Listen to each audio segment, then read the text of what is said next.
Hello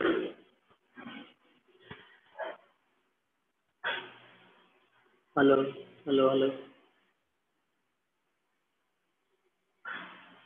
hello.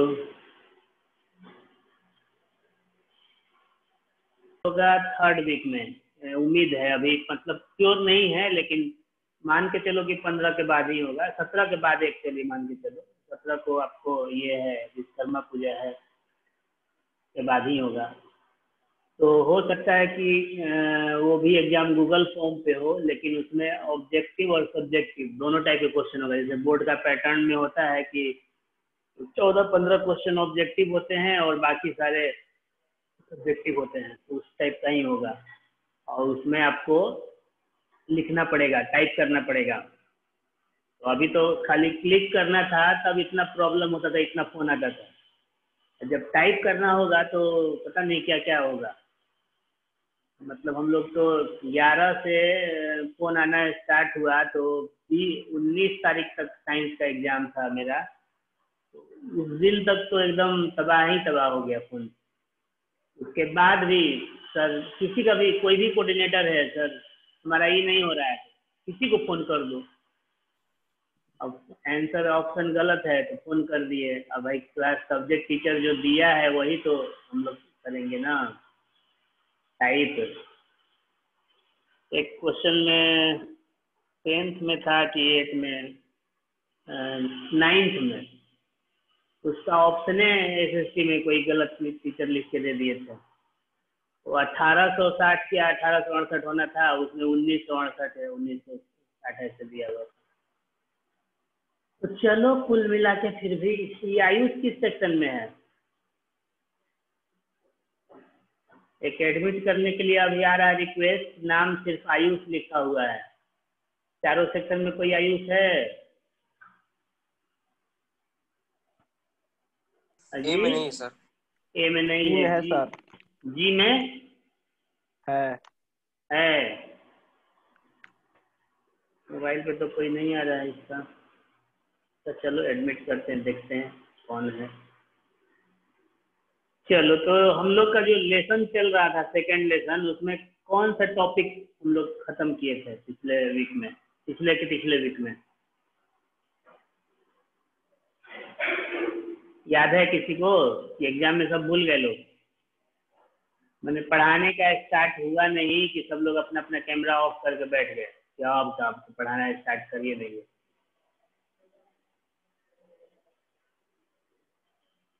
हाँ जी, याद है किसी को कौन सा टॉपिक पढ़ा रहे थे?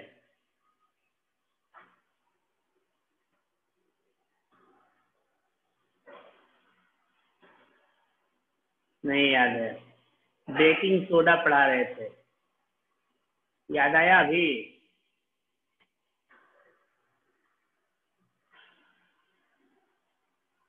आ रहा है स्क्रीन पे? Yes sir. तो बेकिंग सोडा में हम लोग यूजेस पढ़ रहे थे जब हम लोग लास्ट छोड़े थे क्लास अपना। तो उसमें यूजेस में आपको बता रहे थे बेकिंग पाउडर के बारे में। लास्ट इसी टॉपिक पे पावर टाइम आउट हो गया था। देखो कहाँ भाग रहा है।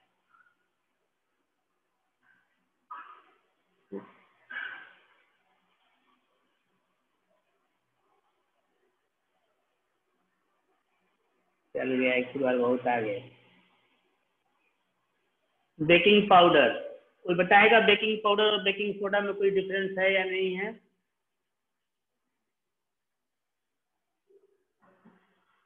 सारे महारथी लोग बैठे हैं, बताओ लोग। तो मतलब ये रिकॉर्डिंग जाएगा नेट पे, तो देखा कोई देखेगा तो बोले बच्चे तो एकदम आइडल हैं, चुपचाप बैठे रहते हैं, कुछ जवाब नहीं देते हैं, है ना?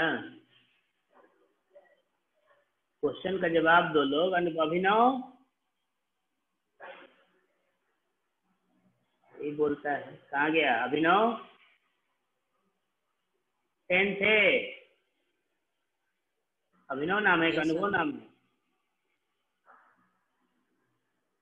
अभिनव, लग रहा है कि क्लास से बाहर चला गया क्या? अर्पिता, आवाज आ रही है? शिवम, आ रही है सर। आवाज आ रही है तो जवाब तुम लोग क्या नहीं दे रहा है? माइक ऑन करो, माइक ऑन करके रखो। शिवम माइक ऑन करके रखो। ऑन है सर। हाँ बोलो। अभिनव कहाँ चला गया था? Net slow. बेकिंग पाउडर में बेकिंग सोडा में कोई डिफरेंस है या दोनों सेम है? सर डिफरेंस क्या डिफरेंस है? लिक्विड चाहिए एक्टिवेट होने के लिए। हाँ, सर बेकिंग पाउडर मिक्सचर है। मिक्सचर है। तो बेकिंग पाउडर में बेकिंग सोडा के अलावा और क्या होता है? Sir tartaric acid. Tartaric acid. किसी का मैसेज आया है। बेकिंग सोडा फास्टर कुकिंग के लिए यूज होता है। फास्टर कुकिंग के जल्दी पकने के लिए, हाँ वो भी बोल सकते हैं, लेकिन एक्चुअली वो जल्दी पकाने के लिए यूज नहीं होता है। एक फ्लफी बनाने के लिए होता है। जो भी हम लोग खाना बनाते हैं, वो चाहे केक बना रहे हो, छोले बना रहे हो, तो उसके जो इंग्रेडिएंट्स हैं, मतलब जो कुक फूड बनेगा, उसको थोड़ा क्रिस्पी फ्लफी बनाने के लिए यूज होता है। तो इसका पूरा प्रोसेस क्या है कि जैसे बेकिंग सोडा में बेकिंग पाउडर जो हम लोग लेते हैं, तो बेकिंग पाउडर हीट होता है, तो रिएक्शन भी तुम लोग, शेयरिंग खत्म हो गया है क्या? Yes sir. आ रहा है अभी? अभी आया नहीं है, आएगा। आ गया। आ गया ना?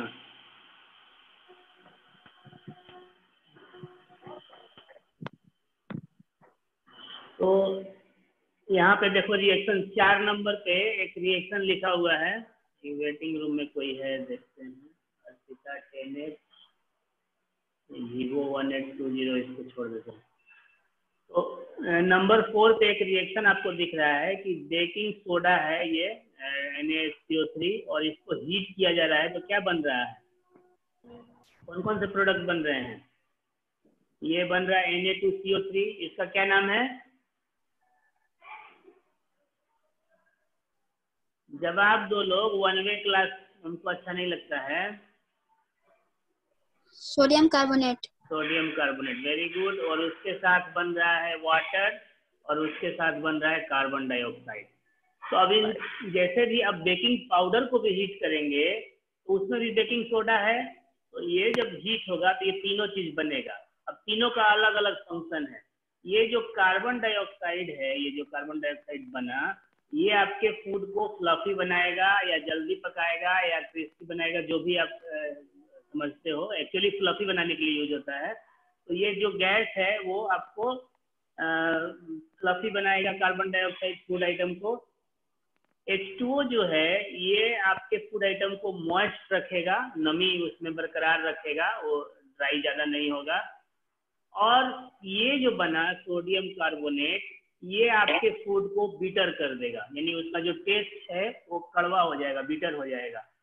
तो उस इसके जो ये बिटरनेस है उसको न्यूट्रलाइज करने के लिए ये साइट्रिक एसिड और टार्टारिक एसिड मिक्स किया जाता है बेकिंग सोडा के साथ।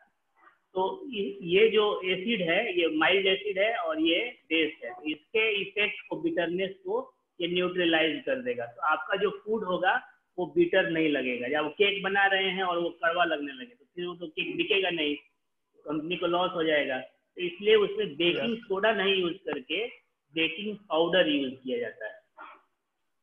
ठीक है, यहाँ तक में किसी को कोई कंफ्यूजन नहीं सर। नहीं है? आगे बढ़ते हैं। Next use of baking soda. Next है ये फायर एक्सटिंग्यूशर के रूप में भी यूज होता है। ये तो 8th क्लास में भी हम पढ़ाए थे तुम लोगों को कि फायर एक्सटिंग्यूशर बहुत सारे टाइप के होते हैं। उनमें से एक होता है soda acid fire extinguisher. Soda acid, soda for baking soda and acid for sulphuric acid. तो हम लोग बेकिंग सोडा की जगह पे सोडियम कार्बोनेट यानी वॉशिंग सोडा भी ले सकते हैं, सल्फ्यूरिक एसिड की जगह पे हाइड्रोक्लोरिक एसिड भी ले सकते हैं, इवन आप ऑर्गेनिक एसिड भी, साइट्रिक एसिड भी ले सकते हैं, विनेगर भी ले सकते हैं। तो सबका रिएक्शन लगभग वही होता है। आपको ये जो भी मेटल कार्बोनेट्स है, मेटल बाई कार्बोनेट्स हैं, इनका अगर रिएक्शन कराते हैं किसी एसिड के साथ तो बनता है मेटल का सॉल्ट, साथ में वाटर और ब्रिस्क एफर्वेसेंस ऑफ कार्बन डाइऑक्साइड, यानी 20 बड़े बड़े बबल्स निकलते हैं। अब इस पूरे जो डायग्राम में दिख रहा है इसका प्रोसेस क्या है, एक ये मेटल का कंटेनर है, इसमें बेकिंग सोडा का सॉल्यूशन या वॉशिंग सोडा का सॉल्यूशन है, एक छोटी सी बॉटल है उसमें ग्लास की, उसमें आपको सल्फ्यूरिक एसिड कंसेंट्रेटेड रखा हुआ है, और ये नॉब है। ये नॉब को जैसे ही हम लोग सेफ्टी पिन हटा करके प्रेस करते हैं तो ये बॉटल क्रैक हो जाएगा और एसिड जो है वो बेकिंग सोडा के साथ मिक्स होगा। जैसे ही मिक्स होगा काफी तेजी से ये फोम जो है कार्बन डाइऑक्साइड का रिलीज होगा और उस फोम को आग के ऊपर फैला देना है। तो carbon dioxide is a heavier gas than oxygen, तो ऑक्सीजन की सप्लाई को कट कर देगा, ऑक्सीजन को आने नहीं देगा और आग आपका बुझ जाएगा। तो इस तरह से ये सोडा एसिड फायर एक्सटिंग्विशर के रूप में भी यूज होता है। तो बेकिंग सोडा हम लोग का यहीं पे समाप्त। अब बेकिंग सोडा में किसी को कोई क्वेश्चन है, कोई कंफ्यूजन है पूरे बेकिंग सोडा का ये टॉपिक में? पढ़ेगा तब ना कंफ्यूजन होगा।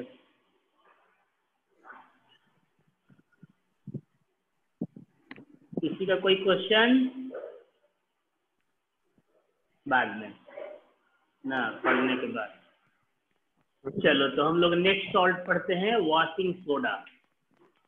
बेकिंग सोडा का बनाने का प्रोसेस क्या था, नाम क्या था उस प्रोसेस का जी?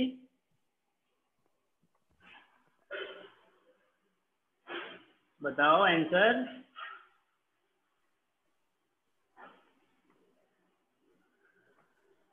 नहीं यार, अभिनव,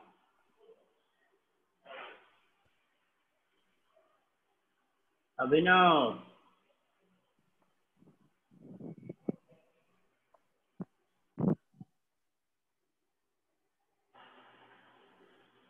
स्क्रीन पे दिख रहा है, कम से कम देखियो कि बोलो लोग। शिवम, क्या सर? बेकिंग सोडा बनाने का जो प्रोसेस था उस प्रोसेस का नाम क्या है? एग्जाम में क्वेश्चन आ सकता है, what is the name of the process by which baking soda is manufactured. Even washing soda भी Solvay process. Solvay process, very good. तो सॉल्वे प्रोसेस से ही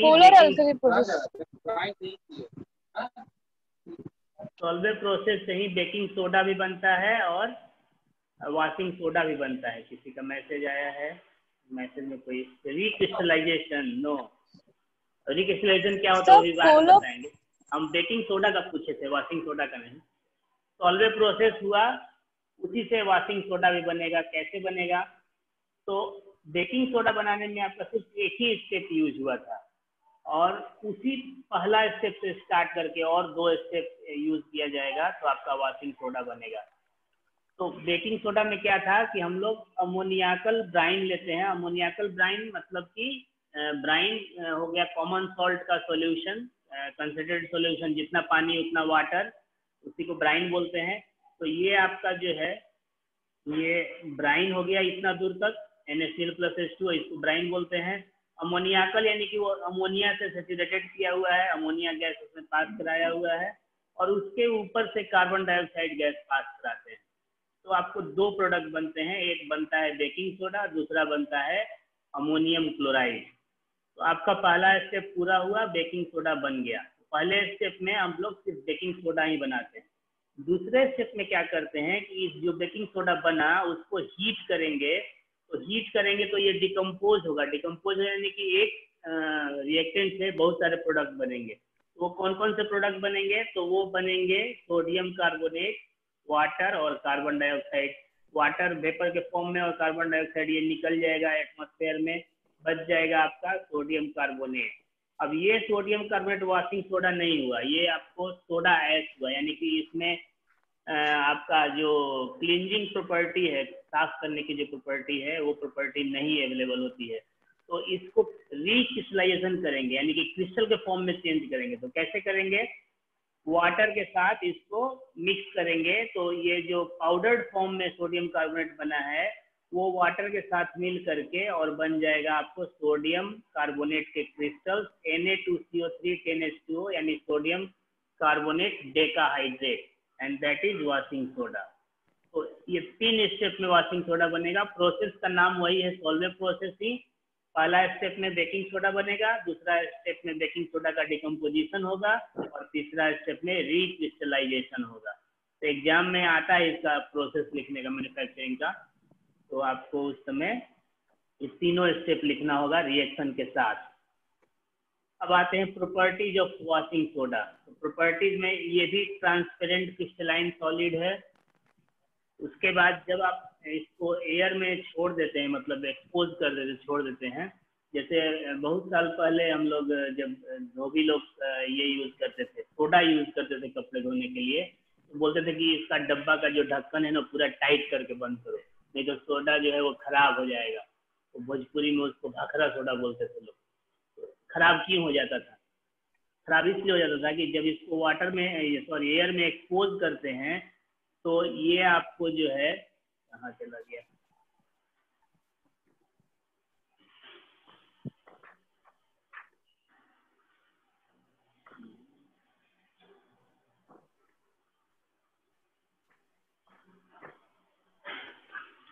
ये जो है इसमें से 10 Na2CO3 10H2O है, इसमें से 9H2O जो है वो एयर में रिलीज हो जाता है और बन जाता है ये सोडियम कार्बोनेट मोनोहाइड्रेट। तो इसकी जो क्लींजिंग प्रॉपर्टी है इसकी तुलना में बहुत कम होती है, यानी इसका साफ करने का जो क्षमता है वो बहुत कम होता है, इसलिए ये यूज उतना अच्छे से नहीं हो पाता है। तो ये याद रखना है, एयर में एक्सपोज करेंगे तो वो सोडियम कार्बोनेट मोनोहाइड्रेट हो जाएगा, और अगर इसको वाटर में डिसॉल्व करेंगे तो एल्केलाइन सॉल्यूशन बनेगा। एल्केलाइन यानी कि हाईली बेसिक। तो हाईली बेसिक क्यों बनेगा? क्योंकि सोडियम कार्बोनेट जो है एक बेसिक सॉल्ट है, तो जैसे ही वाटर में जाएगा तो ये अपने कोरस्पॉन्डिंग एसिड और बेस में टूटेगा।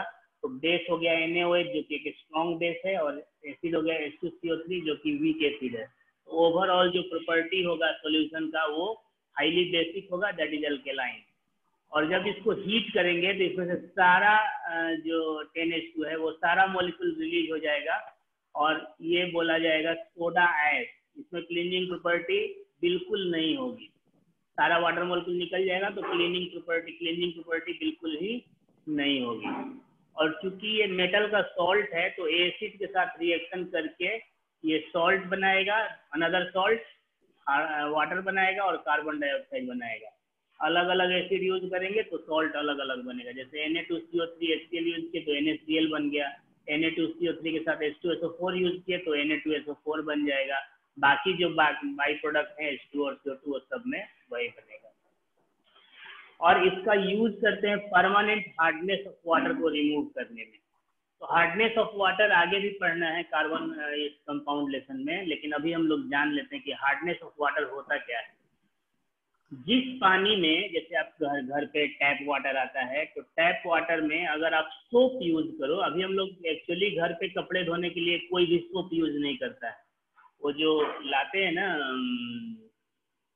बहुत लोग बोलेंगे नहीं सर हम लोग साबुन ही यूज करते हैं घर पे, रिन साबुन यूज करते हैं, तो सर्फ एक्सेल साबुन यूज करते हैं, तो टाइड साबुन यूज करते हैं।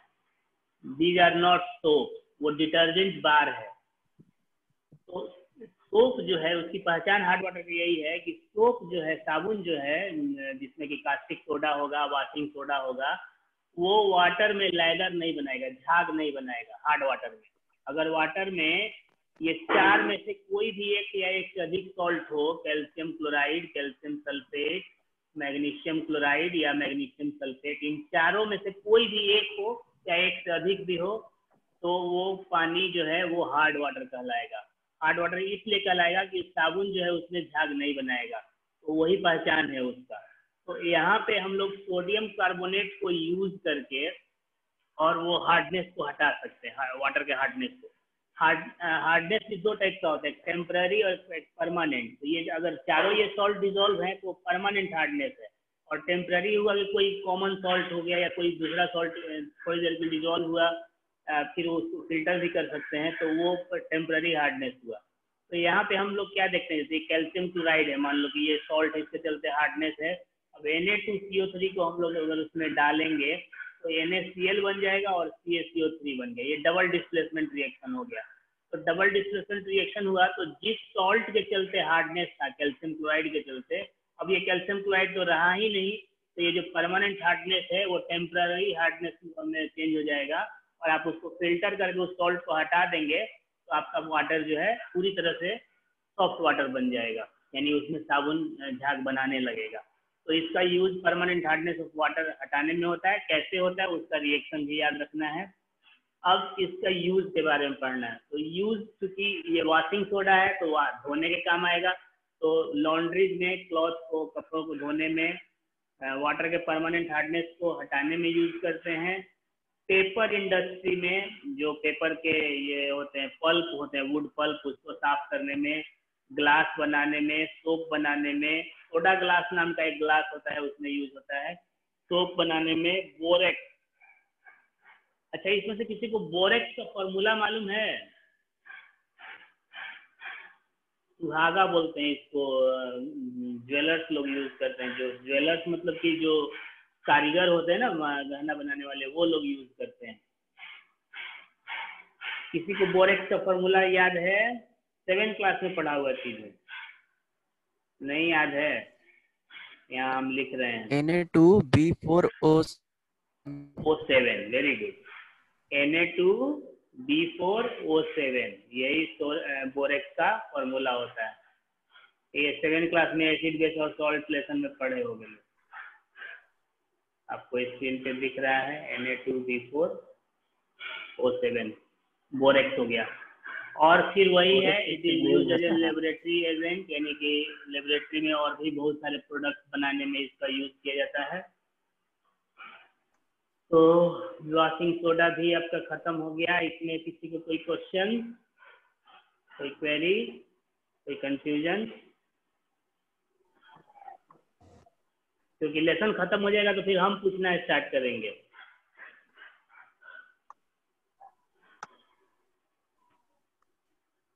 क्वेश्चन अभी नहीं है तो क्वेश्चन बनाइए, कल के क्लास में हम लोग उस क्वेश्चन को डिस्कस करेंगे। बोरेक किसमें यूज होता है?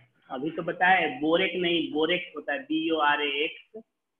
और वो ज्वेलर्स लोग जो है ना, गहने पे जो मीनाकारी बोलते हैं उसको, सोने के गहनों पे बहुत सारा देखोगे हरा लाल रंग का ये सब डिजाइन टाइप का बनाया रहता है, उसको बनाने में यूज होता है। सुहागा बोलते हैं हम लोग कॉमन मैंने हिंदी में उसको, और इंग्लिश केमिकल नेम उसका बोरेक्स हो गया। चलो, तो अब आते हैं हम लोग लास्ट सॉल्ट है। 6 सॉल्ट पढ़ना था, 5 हम लोग ऑलरेडी पढ़ चुके। 5 कौन कौन से पढ़े? Common salt, caustic soda, bleaching powder, baking soda, washing soda. अब हम लोग लास्ट पढ़ने जा रहे हैं plaster of Paris. Plaster of Paris को कॉमनली POP के नाम से भी जाना जाता है। जैसे घर बनाओगे तो सीलिंग विलिंग में डिजाइन बनाने के लिए लोग बोलते हैं POP का काम करवाना है, तो या कोई पिलर उलर में डेकोरेशन के लिए बनवाना होता है तो बोलते हैं POP का काम करवाना है। तो बहुत सारे यूज हैं, लेकिन POP हम लोग कॉमन घर पे जो है उसी काम में यूज करते हैं। इसका जो केमिकल नेम है वो है calcium sulphate hemihydrate. Hemi means word use हुआ है यहाँ पे हेमी। हेमी का मतलब, हाँ बोला कौन? जोर से बोलो, थोड़ा आवाज तुम्हारा कम आ रहा है। Sir half. Half, very good. जैसे हेमीस्फीयर मैथ में वर्ड याद होगा, तो हेमी मतलब हाफ हो गया। तो हेमीहाइड्रेट मतलब कि हाफ मोलिक्यूल ऑफ वाटर। तो आप फॉर्मूला देखो यहाँ पे, इसमें ये लिखा है CaSO4 डॉट हाफ H2O। कितना हो गया जी?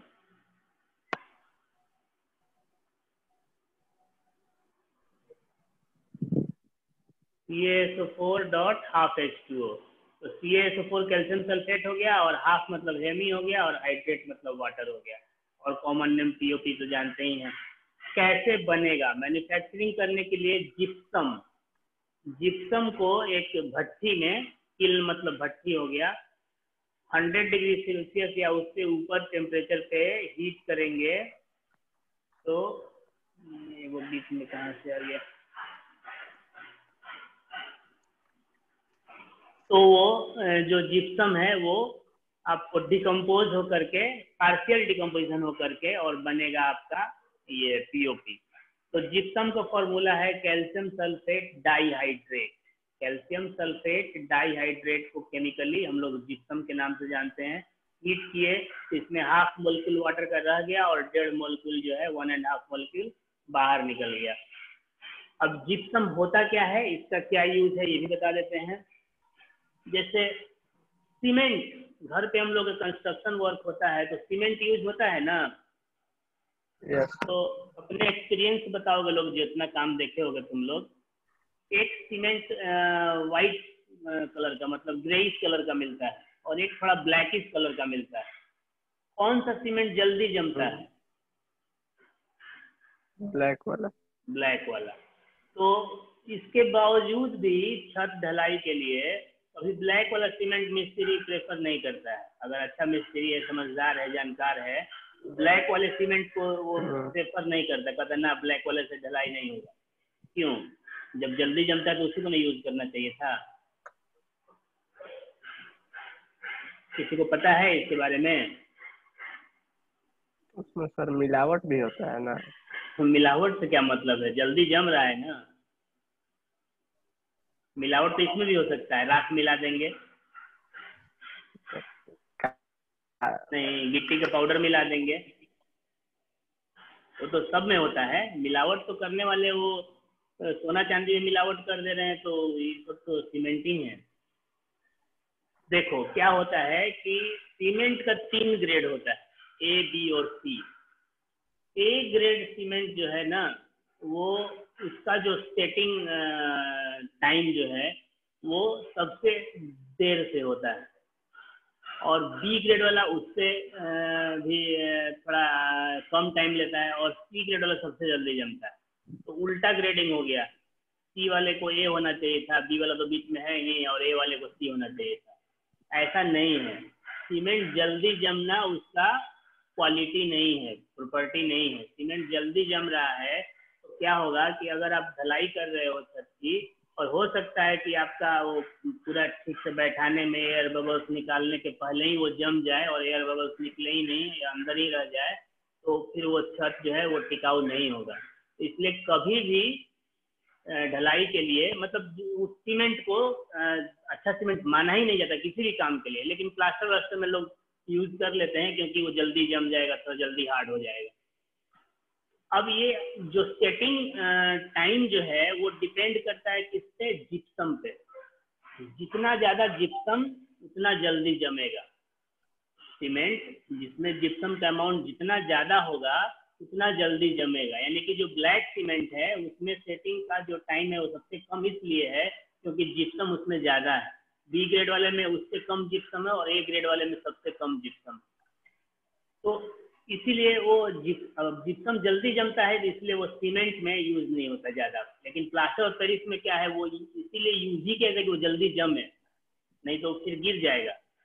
तो प्लास्टर ऑफ पेरिस जो है जिप्सम से ही बना है, और उसमें जो जिप्सम की प्रॉपर्टी है मेनली वही होता है। मतलब इसको थोड़ा सा पानी मिला के अगर एयर में जैसे ही छोड़ेंगे तो बहुत जल्दी हार्ड सॉलिड मास में कन्वर्ट हो जाएगा। अब यहाँ पे ये जो हीटिंग हो रही है, ये ध्यान देना है कि टेम्परेचर बहुत ज़्यादा नहीं बढ़े। अगर टेम्परेचर को ज़्यादा बढ़ा दिए जितना रिक्वायर्ड है उससे, तो क्या होगा कि ये सारा जो वाटर का मोलिक्यूल है, 2 मोलिक्यूल था, हाफ मोलिक्यूल छोड़ के बाकी 1.5 मोलिक्यूल निकला है, अगर थोड़ा ज़्यादा हीट कर देंगे तो ये भी निकल जाएगा, तब बच जाएगा CaSO4। तो CaSO4 यानी कैल्शियम सल्फेट। यहाँ पे इंडस्ट्रियल नेम इसका हो गया डेड बर्न प्लास्टर। अब डेड हो गया यानी कि मर गया वो, अब वो किसी काम का नहीं है। वो पीओपी का जो काम होता है कोई चीज को जमा करके बनाने के लिए खांचा वाचा, उस काम में वो फिर यूज नहीं हो सकता है क्योंकि वो सेट ही नहीं करेगा, जमेगा ही नहीं। तो ये हो गए इसके मैन्युफैक्चरिंग के मेथड। उसके बाद आते हैं प्रॉपर्टीज में। तो ये एक वाइट भी नहीं कहेंगे, येलोइश वाइट होता है, पाउडर सब्सटेंस होता है। जब इसको वाटर के साथ मिक्स करते हैं और थोड़ी देर छोड़ देते हैं तो ये सॉलिड हार्ड मास में कन्वर्ट हो जाता है। जैसे बताया अभी, ये जैसे ही CaSO4 और हाफ H2O में वाटर का मिला के छोड़ेंगे तो जितना इसका वाटर निकला था उतना वाटर ये गेन कर लेगा और बन जाएगा जिप्सम। और जिप्सम मतलब कि तुरंत जम जाना है। ठीक है, आगे बढ़े। चलिए अब आते हैं इसका यूज पे। Use of POP. टाइम कितना देर बचा हुआ है? 4 मिनट। तो पीओपी यूज खत्म करते हैं। जितना हम लोग जानते हैं कि फ्रैक्चर्ड बोन्स का जो प्लास्टर होता है तो उस प्लास्टर में पीओपी ही यूज होता है। एक लेयर बैंडेज बंधाया, फिर उसके ऊपर पीओपी लगाया गया, फिर उसके ऊपर बैंडेज लगाया गया, फिर पीओपी, इस तरह से 4-5 लेयर करके वो बनता है और इससे वो हार्ड बन जाता है। तो वो बोन्स को सेट करने के लिए पीओपी नहीं यूज होता है। बोन्स को सेट करने के बाद उसी सेटिंग पोजीशन में ही रहे, सेट की पोजीशन में, इसके लिए फ्रैक्चर ये प्लास्टर ऑफ पेरिस यूज होता है। तो बहुत लोग समझते हैं कि बस पीओपी लपेट दिए तो हमारा हड्डी सेट हो जाएगा। नहीं, हड्डी को तो सेट डॉक्टर ही करेगा या उसका कंपाउंडर करेगा। पीओपी इसलिए है कि वो जब एक बार सेट कर दिया तो वहां से फिर हटे नहीं, इसके लिए यूज करते हैं। नेक्स्ट है, it is use to make cast for artificial teeth. नकली दांत बनवाने जाते हैं तो जो बाकी के दांत है उसी के रेंज में मिलता जुलता बने, उसके लिए पहले डॉक्टर पीओपी का खांचा बनाता है। वो आपको यहाँ पे पिक्चर में दिख रहा होगा। उसके बाद it is use to make cast for statues. खास करके जो स्टैचूज का फेस होता है, चेहरा, उसको बनाने के लिए पीओपी का पहले से खांचा बना के रखे रहते हैं जो कारीगर हैं, कुम्हार लोग जो हैं, उसमें यूज होता है बनाने में। Decorative items, cosmetics, jewellery, POP के बहुत सारे मूर्ति भी बनते हैं, हम लोग घर पे देखते हैं बना हुआ। कॉस्मेटिक्स आइटम्स यानी वो सजावट के गहने वहने ये सब बनाने में यूज होता है। सीलिंग्स का डेकोरेशन में आपको स्क्रीन पे दिख ही रहा है। हाउस के पिलर्स को या और भी बहुत सारे बड़े बड़े बिल्डिंग्स में डेकोरेशन के लिए यूज किया जाता है। वॉल को, सरफेस को स्मूथ करने के लिए, अभी पिक्चर में देख रहे होगे पीछे जो दीवार है उस पर पीओपी लगा के एकदम चिकना किया हुआ है। तो पीओपी नहीं, पुट्टी लगाया हुआ है, लेकिन पीओपी भी यूज करते हैं। दीवार एकदम इवन सरफेस हो जाएगा तो उस पर कलर या जो भी प्लास्टर ये कोई चीज एडहेसिव लगा रहे हैं तो वो एकदम बराबर से लगेगा, अट्रैक्टिव लगेगा और कम पेंट भी लगेगा। ब्लैक बोर्ड चौक। ऐसे तो चौक का जो आपका केमिकल फॉर्मूला है वो CaCO3 है, कैल्शियम कार्बोनेट। लेकिन हम लोग जो स्कूल में चौक यूज करते हैं ब्लैक बोर्ड पे या ग्रीन बोर्ड पे, वो चौक CaCO3 का नहीं बना होता है, वो प्लास्टर ऑफ पेरिस का बना होता है, इसीलिए वो बहुत तेजी से झड़ता है। अगर CaCO3 वाला चौक होगा जो ढेला जैसा होता है तो वो जल्दी झड़ेगा नहीं, ज़्यादा नहीं झड़ेगा वो, लेकिन उससे लिखना थोड़ा कंफर्टेबल नहीं होता। वो पत्थर की तरह ऐसे बड़ा बड़ा उसको लिखने में टीचर लोग का ऐसा नहीं है।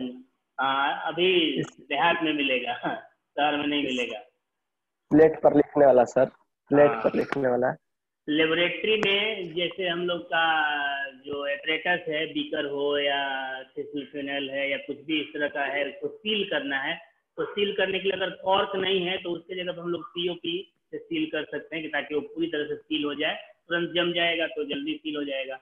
और फायर प्रूफ मटेरियल्स बनाने में भी यूज होता है इसका। तो चलो एक टॉपिक और लास्ट बच गया है, वाटर ऑफ क्रिस्टलाइजेशन। जैसे हम लोग बोलते हैं सॉल्ट, तो सॉल्ट क्या रियली में ड्राई होते हैं, दिखने में ड्राई लगते हैं, जैसे वॉशिंग सोडा ही ले लेते हैं या बेकिंग सोडा ही ले लेते हैं, तो क्या वो एक्चुअली ड्राई है? नहीं है। जैसे बेकिंग सोडा का फॉर्मूला क्या है, वॉशिंग सोडा का Na2CO3.10H2O। तो 10H2O है यानी कि उसमें वाटर है इंक्लूडेड, तो that is called water of crystallization. इसी सॉल्ट को पाउडर्ड फॉर्म से क्रिस्टल फॉर्म बनाने में जितना वाटर ऑफ मॉलिक्यूल यूज होता है उसको बोलते हैं वाटर ऑफ क्रिस्टलाइजेशन। यहाँ पे हाफ हो गया, यहाँ पे 5 हो गया, वॉशिंग सोडा में 10 हो गया। अगर वाटर ऑफ क्रिस्टलाइजेशन है तो वो हाइड्रेटेड सॉल्ट कहलाएगा, और अगर नहीं है तो वो एनहाइड्रस सॉल्ट कहलाएगा। जैसे ये एनहाइड्रस हो गया, डेड बर्न प्लास्टर, इसमें वाटर बिल्कुल नहीं है तो इसलिए एनहाइड्रस हो गया। यहाँ पे क्या लिखे हैं सर? यहाँ पे salt is called water of crystallization. Water ये R और Y मिलकर W हो गया, वो गलत हो गया है। अरे बहुत जगह पे एरर है, इसको सुधारना है। वो तो